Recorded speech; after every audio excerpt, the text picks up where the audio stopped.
हो गया। आप ये जो है इसको सिंपल इस तरह लिख कर इसको क्लोज कर दें, पहली वैल्यू लिखें, दूसरी वैल्यू लिखें और ऊपर क्यूब लगा दें, तो आंसर आ गया। अब यहाँ पर पार्ट 2 देखें तो सेम आपने वैसे ही बेटा काम करना है। 27 का क्यूब लिखना है, फिर ये 64 का क्यूब लिखना है, तो इक्वल होता है 4b क्यूब के। फिर आपने 3 लिखना है फॉर्मूले का, तो पहली वैल्यू और दूसरी वैल्यू, फिर आपने 3 लिखना है पहली वैल्यू और दूसरी वैल्यू। लेकिन दोनों में फ़र्क ये होगा, यहाँ पर पहली वैल्यू के ऊपर स्क्वायर आएगा, यहाँ पर दूसरी वैल्यू के ऊपर स्क्वायर आएगा। आने के बाद बेटा आप पहली वैल्यू लिखें और दूसरी वैल्यू लिखें और ऊपर क्यूब लगा दें, ठीक है। ये इसी फॉर्मूले को जो है वो रिप्रेजेंट करता है। ये फॉर्मूला इक्वल होता है a + b का होल क्यूब। आगे वैल्यू हमारे पास बेटा, अब यहाँ पर अगर इसको भी देखें तो आपने x क्यूब का x लिख के ऊपर क्यूब लगाना है और सारी वैल्यू को छोड़ दें, किसी को नहीं आपने देखना।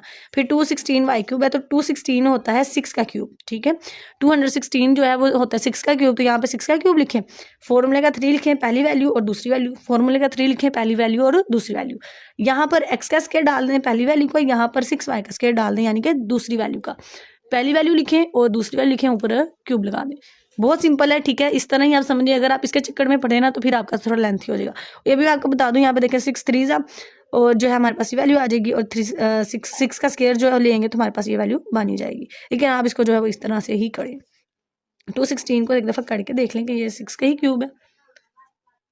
मुझे थोड़ा सा जो है वो डाउट हो रहा है कि 216 जो है कि वो हमारे पास क्यूब आता है कि नहीं, ज़रा चेक कर लें ताकि गलत ना हो। हाँ जी, ये देखें 6 का क्यूब जो है वो इक्वल टू आता है 216 के, ठीक हो गया।